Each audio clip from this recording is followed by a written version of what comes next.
Mesdames et messieurs, bienvenue et merci de regarder RTI 1. Voici les titres de cette édition.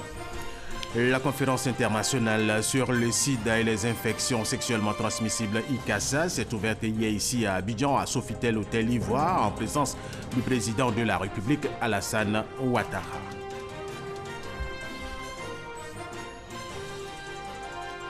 168 migrants ivoiriens en Libye ont été rapatriés hier lundi soir à Abidjan. Ils ont été accueillis par le ministre de l'Intégration africaine et des Ivoiriens de l'extérieur et l'Organisation internationale pour les migrations. Le diamant de la paix, mis en vente directement par le gouvernement sierra-léonais, a été adjugé hier lundi aux enchères à 6,53 millions de dollars, soit à plus de 2 milliards 700 millions de francs CFA. L'acquéreur, le geôlier britannique Lawrence Griff. Voilà, commençons par la conférence internationale sur le sida et les infections sexuellement transmissibles, ICASA, qui s'est ouverte hier ici à Abidjan, à Sofitel Hôtel Ivoire, en présence du président de la République, Alassane Ouattara. Une rencontre qui a pour objectif de renforcer les efforts dans toutes les régions d'Afrique et du monde pour éradiquer le VIH-Sida. Viviane Aïmen pour RTI 1. Si, lors de sa tenue pour la toute première fois en terre ivoirienne en 1997, ICASA se déroulait dans une atmosphère d'inquiétude et de peur due à la gravité du fléau que représentait la pandémie du sida, 20 ans plus tard, cette 19e édition de ICASA, qui se tient à nouveau ici à Abidjan, s'est ouverte ce lundi dans une atmosphère d'espoir, en présence de milliers de participants venus de toute l'Afrique, et en présence des plus hautes autorités ivoiriennes et d'illustres invités. Le président de la République, Alassane Ouattara, et son épouse, la première dame de Côte d'Ivoire, Dominique Ouattara, engagés dans la lutte contre le sida pédiatrique, plusieurs premières dames d'Afrique, membres de l'OPDAS, l'Organisation des premières dames d'Afrique contre le VIH-Sida, invité spécial de cette 19e édition d'ICASA, le président ghanéen Nana Akufo-Addo, était représenté par la ministre de l'Aviation du gouvernement ghanéen. Présent également à cette autre ICASA en terre ivoirienne, le président Henri Konan Bédié, qui avait présidé en qualité de président de la République de Côte d'Ivoire la cérémonie d'ouverture de cette grande rencontre sur le sida qui était organisée pour la première fois en Côte d'Ivoire en 1997. Il était accompagné de son épouse. ICASA 2017, la 19e édition de la conférence internationale sur le sida et les infections sexuellement transmissibles en Afrique, s'est donc ouverte dans une atmosphère marquée par l'espoir d'une fin possible du sida mortel en Afrique. Une échéance est fixée, l'horizon 2030. Les différentes allocutions ont salué la réduction des taux d'infection et aussi une meilleure disponibilité des traitements. Le témoignage de la jeune Asseta Ouedraogo se voulait la confirmation des progrès enregistrés. Je suis une personne vivante avec le VIH depuis ma naissance. Ma mère en est décédée en 2003. M'adressant à la jeunesse vivante avec le VIH, battez-vous pour vivre, car le VIH ne doit plus vous éloigner de vos ambitions. Comme vous le voyez, je suis là, devant vous, jeune, bien portante, sous traitement et bien suivie, parce que j'ai eu la chance d'y accéder. Vous avez en vous les capacités physiques et intellectuelles pour fonder une famille et réaliser vos rêves. Ne baissez jamais les bras. Tous les intervenants sont unanimes sur la nécessité d'intensifier les efforts. Cette régression progressive du sida en Afrique est due aussi pour une grande part à l'action des organisations non gouvernementales qui œuvrent sur le terrain.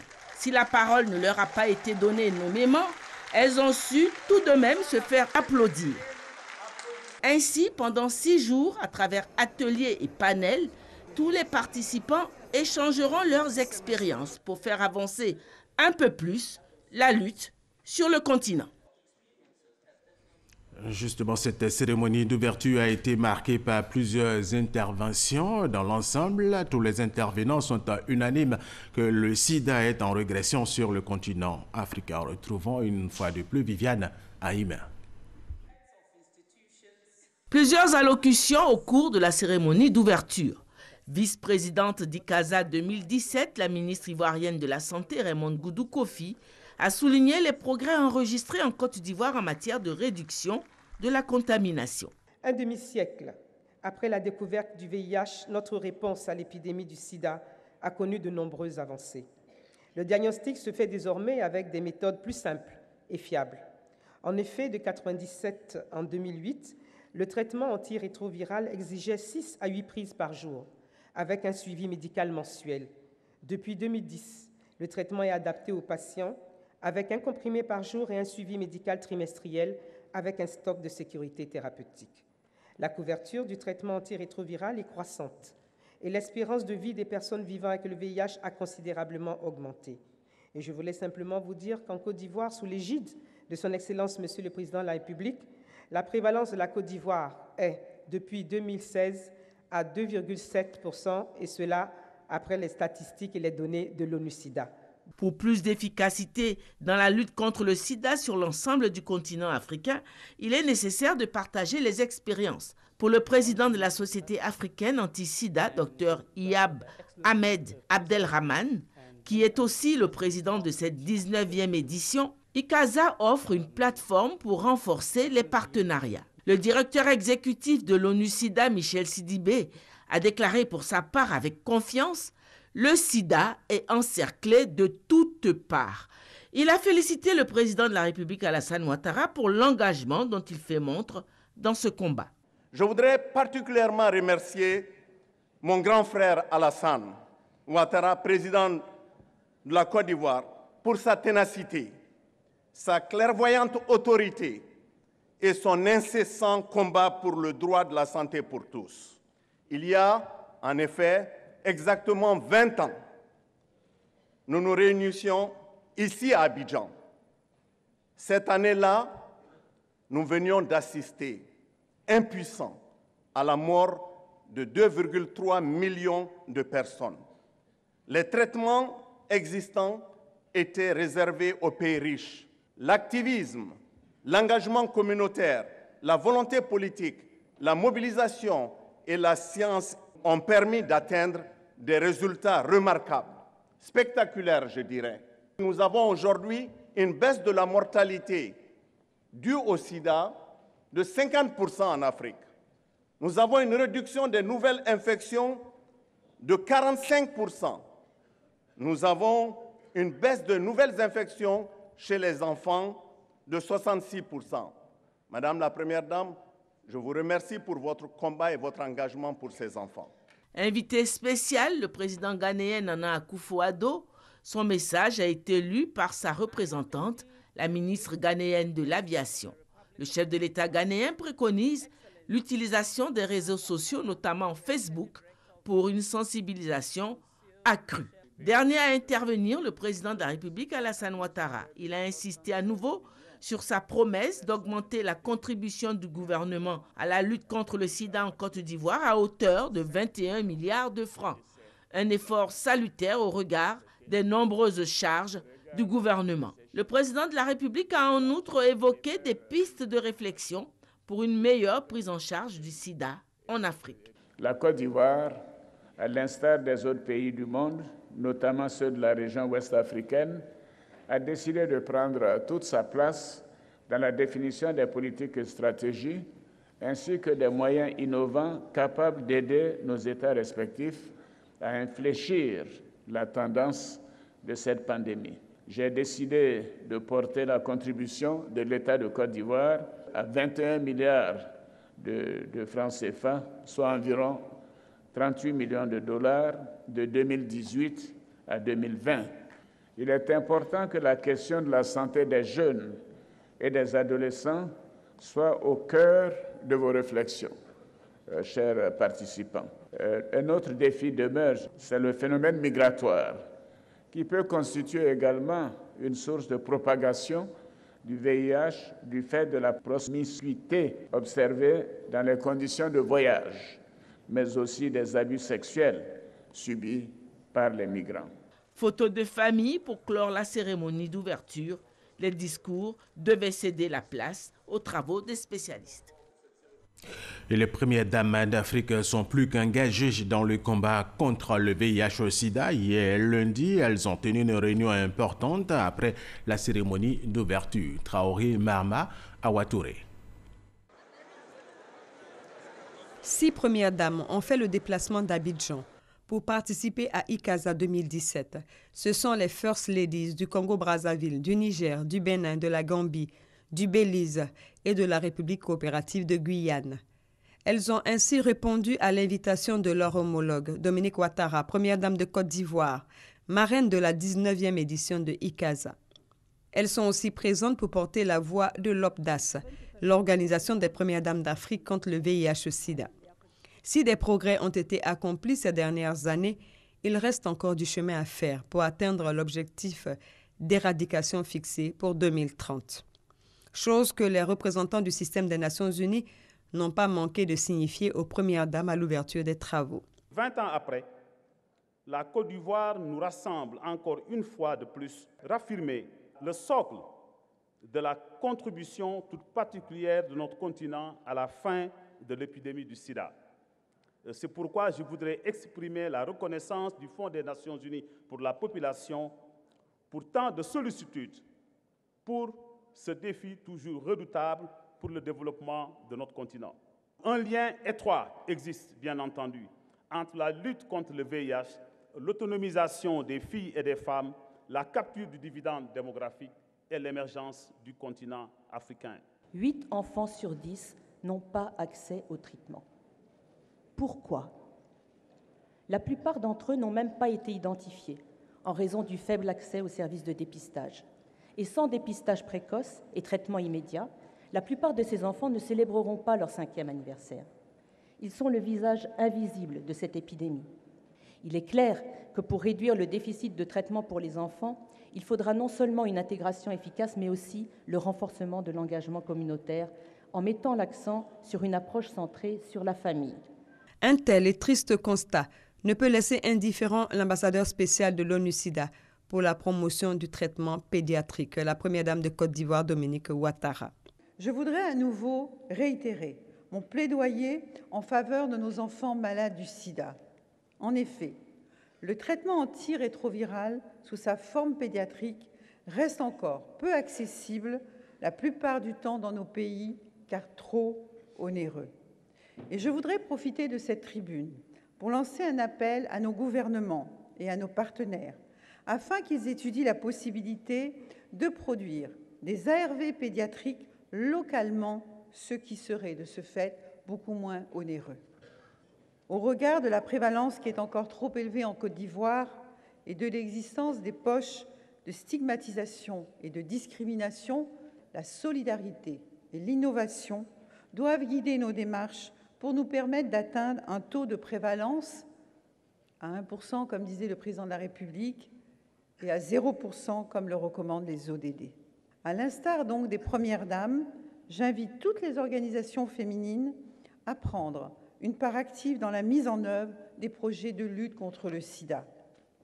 Oui, une génération sans sida est possible en Afrique, et nous ne devons ménager aucun effort pour progresser vers cet objectif. L'Afrique unie contre le sida pédiatrique, ainsi se nomme la nouvelle campagne de sensibilisation initiée par les Premières Dames d'Afrique, campagne qui sera présentée à ICASA 2017.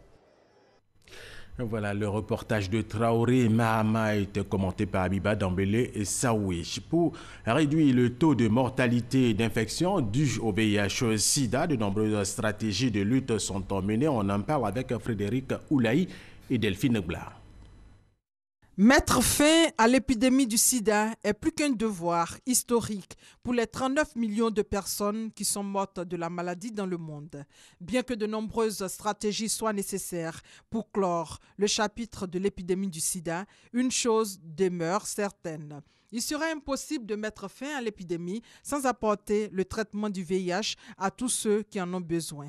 D'où les objectifs 90, 90, 90. Les 3,90 signifient pour le premier 90%, que 90% des personnes estimées vivant avec le VIH en Côte d'Ivoire connaissent leur statut, c'est-à-dire on fait le dépistage. Le deuxième 90 signifie que 90% de ces personnes vivant avec le VIH qu'on a identifiées bénéficient du traitement antirétroviral. Et le troisième 90 signifie tout simplement que 90% de ceux qui sont sous traitement antirétroviral ont atteint un stade de suppression virale. Donc un stade qui permet d'éviter, de réduire grandement le risque de transmission aux autres personnes. C'est une cible ambitieuse de traitement pour aider à mettre fin à l'épidémie du sida en 2030. Mais comment la Côte d'Ivoire peut-elle atteindre les objectifs, les 3,90 ? Le premier 90, c'est de revoir la politique de dépistage. Faire en sorte que tout le monde puisse avoir accès au dépistage. Et ensuite, affiner la stratégie de dépistage de telle sorte qu'on puisse identifier le plus de positifs possible. Ensuite, c'est de revoir la politique de traitement. Le troisième 90, c'est de revoir toute notre politique de laboratoire et de bilan biologique. La Côte d'Ivoire est sur la bonne voie. Au 30 septembre 2017, pour le premier 90, nous sommes à une réalisation de 76%. Ce qui fait qu'il nous reste une marge d'à peu près 15-20% pour atteindre les 90%. Donc, nous avons encore des efforts à faire. Il nous reste une année pour faire le bilan. La conférence internationale sur les IST et le sida en Afrique, qui s'ouvre à Abidjan, est une opportunité pour la communauté internationale et tous les Africains de joindre leurs efforts pour s'engager à réaliser une Afrique sans sida. Voilà, et le village communautaire de la conférence internationale sur le sida s'est également ouvert hier à Sofitel Hôtel Ivoire. Un village qui abrite une cinquantaine de stands composés d'ONG, acteurs et de partenaires du secteur. Chantal Ouma à Kandan. Ceci est un aperçu de l'animation du village communautaire de la conférence ICASA 2017. Le village est le clou de ICASA. Quand le village est bien animé, on dit que ICASA a réussi. Pour la simple raison que le village reçoit beaucoup de visiteurs. Nous avons 750 organisations de la société civile qui sont en ce moment-là et 450 organisations de la société civile ivoirienne qui sont également là. Vous avez des campagnes de sensibilisation, vous avez des ventes de condoms, vous avez une zone de repos pour les personnes vivantes avec le VIH. Vous avez une chaîne de radio qui est là, qui diffuse des émissions que tout le monde écoute. La jeunesse africaine ne veut pas être en marge de cette conférence. Nous faisons partie de la jeunesse corridor Lagos-Abidjan. Depuis nous avons quitté le Nigeria, nous avons passé plus d'une semaine sur la route et nous avons d'abord été accueillis au Bénin. Ensuite nous sommes passés au Togo, puis au Ghana où nous avons eu un concours international de danse. Et en Côte d'Ivoire, nous sommes venus d'abord pour partager notre connaissance. Et le message clé que nous avons apporté, c'est vraiment appeler la jeunesse ivoirienne, aussi la jeunesse africaine, de s'activer, de se donner à fond, vraiment pour lutter le VIH hors de notre continent. Aux côtés des jeunes, un soutien de taille, le footballeur international Gervinho. Nous sommes venus soutenir l'événement ICASA, encourager aussi les enfants ou des personnes qui vivent ça et faire passer un message aussi pour pouvoir éviter ça aussi. Nous sommes très heureux que l'événement puisse s'organiser en Côte d'Ivoire. Plusieurs autorités ont rehaussé de leur présence l'ouverture officielle du village communautaire. Ils ont adressé des messages d'encouragement à la jeunesse pour sa mobilisation. Chers amis jeunes, je vous exhorte à une implication totale dans les activités de ICASA. Ensemble, nous réussirons le pari de mettre fin à l'épidémie du VIH-Sida d'ici 2030. Ce sont les jeunes, les femmes et les hommes qui sont dans les organisations non gouvernementales qui font la force des soins pour les malades. pour préserver la vie de vos frères et sœurs. Les jours suivants seront meublés par des informations, des sensibilisations et des activités culturelles. Le village communautaire est situé au sein de la patinoire de Sofitel Hôtel Ivoire. Il est ouvert à tous les visiteurs jusqu'au 8 décembre prochain. Une émission spéciale sur cette conférence internationale sur le sida et les infections sexuellement transmissibles ICASA aura lieu ce soir en direct à 20h50, bien sûr sur RTI 1, et c'est à suivre le thème sida et ISTC en Afrique. Et IST en Afrique, une approche différente et innovante. Au nombre des invités figure Raymond Goudou Kofi, ministre de la Santé et de l'Hygiène publique, Michel Sidibé, directeur exécutif de ONU SIDA, et Rebecca Matechisio Moeti, directrice régionale de l'OMS. Tout à fait autre chose à présent. Le vice-président ivoirien Daniel Kablan-Duncan a procédé hier lundi à la pose de la première pierre des travaux de construction du lycée d'excellence de l'amitié ivoiro-chinoise de Grand Bassam. Le projet sera bâti sur une superficie de 10 hectares. Wilfried Herman Djivé. Voici en version projet le lycée d'excellence de Grand Bassam, fruit de l'amitié ivoiro-chinoise. En s'investissant dans une telle initiative, le gouvernement de la République populaire de Chine marque son accord à appuyer les efforts du gouvernement ivoirien par la construction de plusieurs lycées d'excellence. Le lycée d'excellence de Grand Bassam constitue l'opération pilote des lycées ultramodernes envisagés dans les grandes régions. L'ambassade de Chine veillera à ce que l'entreprise tienne le projet dans les délais engagés dans les travaux et s'assurera de la qualité de ces travaux. En vue de renforcer la capacité et la qualité du système de l'éducation ivoirien, la Chine a offert un don de 13,5 milliards de francs CFA et a sélectionné l'une des meilleures sociétés chinoises spécialisées dans les travaux publics pour la réalisation d'un lycée d'excellence en Côte d'Ivoire. La Chine est prête à travailler ensemble avec la partie ivoirienne, à approfondir la coopération sino-ivoirienne dans tous les domaines et à continuer d'accompagner la Côte d'Ivoire à atteindre son objectif de l'émergence à l'horizon 2020. La construction et l'équipement d'un lycée d'excellence dans la périphérie d'Abidjan, à Grand Bassam, répond aux besoins de permettre aux enfants issus de familles modestes ou démunis de bénéficier d'un enseignement de qualité. Un objectif dont se félicite le vice-président de la République, Daniel Kablan-Duncan. Depuis ces dernières années, la coopération entre la Côte d'Ivoire et la République populaire de Chine s'intensifie fortement et est marquée par des actes concrets et de haute portée pour le développement socio-économique de notre pays. La construction de cet établissement aura un impact positif direct en ce qui concerne l'augmentation de l'offre d'infrastructures scolaires afin de permettre à nos jeunes de recevoir une éducation de qualité dans un cadre agréable, je dirais même enchanteur, et avec le matériel adéquat.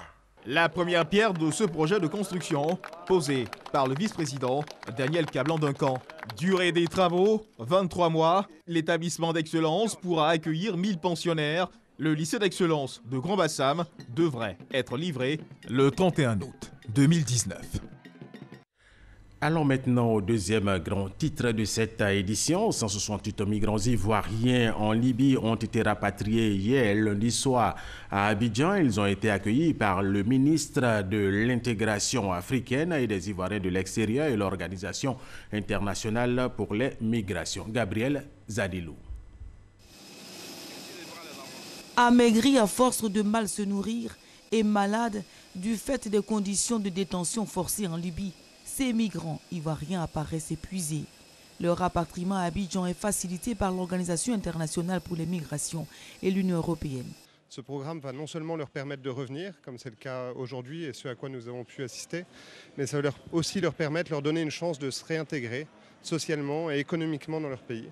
C'est une équipe conjointe du ministère de l'intégration africaine et de l'OIM pour faire un profil des migrants, voir les besoins les plus urgents. Effectivement, on pécule en espèces, hébergement, nourriture, mais aussi appui psychologique. L'accompagnement psychologique, un facteur important dans la réhabilitation de ces jeunes touchés à vif par la souffrance. En tout cas, les mots me manquent. Dieu merci, il n'est pas mort, il est vivant. En tout cas, je suis contente. très heureuse même. Car en Libye, l'aventure des jeunes tourne très vite au cauchemar. On était au bord de l'eau. C'était pour traverser pour aller en Italie.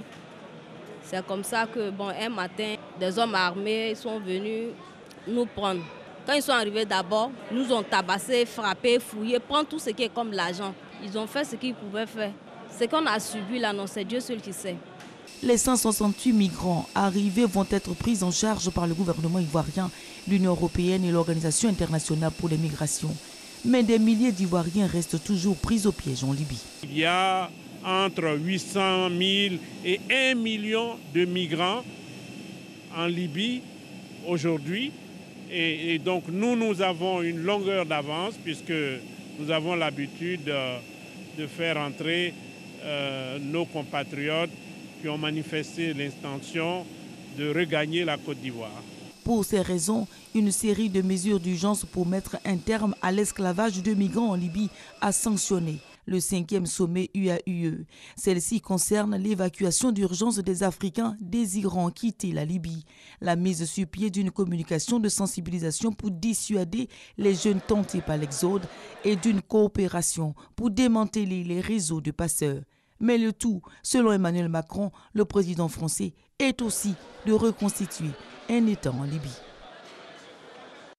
Sujet dans cette édition, en prélude à la 11e conférence ministérielle de l'Organisation mondiale du commerce OMC prévue du 11 au 14 décembre en Argentine, le ministère du Commerce, de l'Artisanat et de la promotion des PME a organisé un atelier national préparatoire à Grand Bassam pour mener des réflexions sur le contexte actuel du commerce international. Jean-Louis Bango Kwame y était pour RTI. Voici son reportage. La Côte d'Ivoire ne veut pas faire de la figuration à la 11e conférence ministérielle de l'Organisation mondiale du commerce. 3 jours de réflexion à Grand Bassam pour définir la position et les priorités du pays à cette rencontre internationale. Nous avons un certain nombre de produits agricoles qui sont en compétition avec les produits latino-américains, notamment la banane. Les questions du coton, nous avons également beaucoup de soucis. Vous connaissez également la problématique liée à la chute des cours du cacao. Donc il y a autant de questions essentielles qui touchent à l'agriculture et qui nous intéresseraient si ces questions étaient totalement réglées dans le cadre de l'OMC. Une rencontre dont les résultats devraient impacter le quotidien des populations. Ce qui va se décider là-bas peut aller jusqu'à toucher de façon directe ou indirecte le panier de la ménagère. Parce que l'OMC, c'est le lieu où se discute la question des barrières tarifaires et non tarifaires pour faciliter donc la vente de nos produits. Des préparatifs auxquels participe activement le ministre ivoirien du Commerce, Souleymane Diarra Souba. À l'occasion de l'examen groupé des politiques commerciales qui s'est tenu en octobre dernier à Genève, il a plaidé pour une meilleure intégration de l'UEMOA et de la Côte d'Ivoire au commerce mondial. Il me soit permis de demander aux partenaires économiques et financiers d'accorder à la Côte d'Ivoire une attention similaire à celle des pays les moins avancés, eu égard aux difficultés que le pays a récemment traversées. La Côte d'Ivoire est membre de l'OMC depuis 1995. La conférence ministérielle en est l'organe de décision suprême. Elle est habilitée à prendre des décisions sur toutes les questions relevant de tout accord commercial multilatéral.